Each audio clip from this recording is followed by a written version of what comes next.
ভূষণ, তৃণমূলের ফাটল আরো বাড়লো এবং আপনাদের যারা বিরোধী তারা আপনাদেরকে রাজ্যসভায় ও লোকসভায় সমর্থন করতে বলছে, কি বলবেন? এটা তাদের ব্যাপার। তারা তৃণমূলের সাংসদ ছিল, তারা তৃণমূল থেকে নতুন তৃণমূল, পুরনো তৃণমূল, আদি নতুন, এটা তাদের ব্যাপার। এটা তারা বলতে পারে, তারা আমাদেরকে সাপোর্ট করবে কি করবে না সেটা তাদের ব্যাপার। এটুকু বুঝতে পেরেছি যে তৃণমূল দলটা পুরো উঠে গেছে, লোগো ছাড়া আর কিছু নেই, মা, মাটি এবং মানুষ সব ছেড়ে চলে গেছে।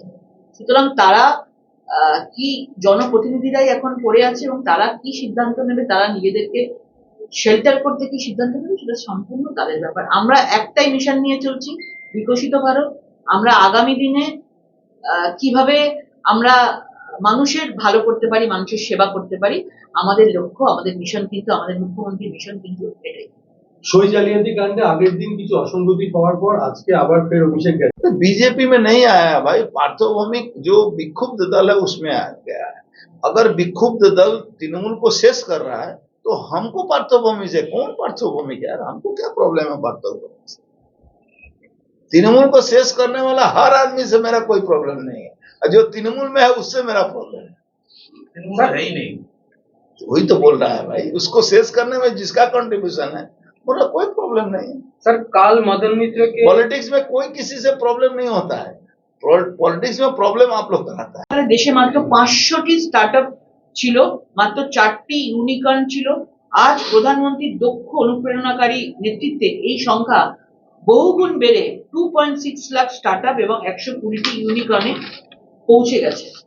পরিবেশ সংরক্ষণ এবং উন্নয়নের মধ্যে ভারসাম্য বজায় রেখে ভারত অজীবাশ্ম জ্বালানি নন ফসিল ফুয়েল থেকে 50% বিদ্যুৎ উৎপাদনের লক্ষ্য নির্ধারিত সময়ের 5 বছর আগেই অর্জন করেছে।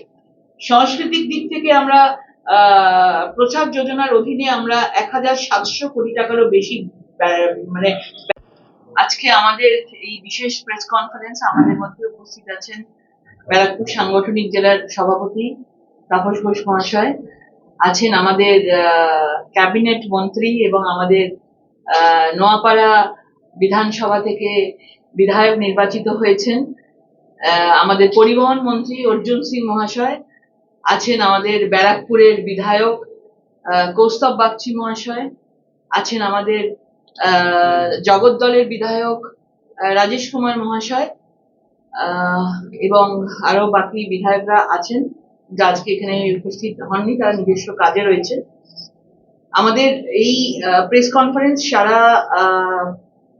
দেশ জুড়ে এই প্রেস কনফারেন্স চলছে এবং এই পশ্চিমবাংলায় আমাদের মাননীয় মুখ্যমন্ত্রী গত 12 তারিখে 12 বছর নিয়ে প্রেস কনফারেন্স করেছেন এবং আমাদের প্রত্যেকটা ডিস্ট্রিক্টে আমাদের গতকাল থেকে শুরু হয়েছে প্রেস কনফারেন্স এবং আজকে আমি ব্যারাকপুর জেলাতে এসেছি এবং এই প্রেস কনফারেন্সের মাধ্যমে আপনাদেরকে এই বার্তাটুকুই পৌঁছতে চাই। আমাদের বিমান চলাচল এবং ডিজিটাল বিপ্লব, 12 বছরে মোদী সরকার 90টিরও বেশি নতুন বিমানবন্দর তৈরি করেছে। আজ এই সংখ্যা 164 পার হয়ে গেছে। উড়ান যোজনা সাধারণ মানুষের জন্য, উড়ান যোজনা আমরা আগে ভাবতে পারতাম না যে প্লেনে সবসময় সেই ক্লাসের মানুষই চলে, কিন্তু 2014 পর থেকে আপনারা যদি দেখবেন যে আজকে সাধারণ মানুষের জন্য কিন্তু এই উড়ান যোজনার মাধ্যমে সাধারণ মানুষের কিন্তু এই উড়োজাহাজকে, এই বিমানকে কিন্তু তারা ইউজ করতে পারছে, ব্যবহার করতে পারছে।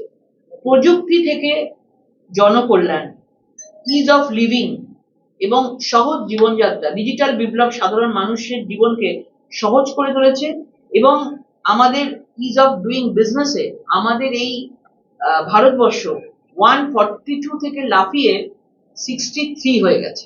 কোথায় পেছনে ছিল, আজকে কিন্তু ভারতবর্ষের বিজনেসের দিক থেকে আমরা 63 নম্বরে আছি। প্রধানমন্ত্রী গ্রামীণ ডিজিটাল সাক্ষরতা অভিযানের অধীনে আমাদের 6 কোটিরও বেশি মানুষ ডিজিটালি শিক্ষিত হয়েছে।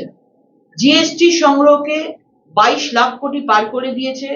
প্রগতি প্ল্যাটফর্ম এবং ফেসলেস ট্যাক্স সিস্টেম আমাদের স্বচ্ছতা বাড়িয়েছে।